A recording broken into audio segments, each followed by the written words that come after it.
He's watering them down. You go down easier. You do. That way you can get your hydration.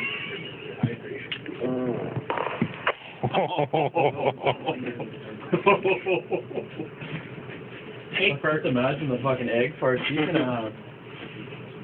I don't know though, which part makes the better stinky, the yolk or the fucking white?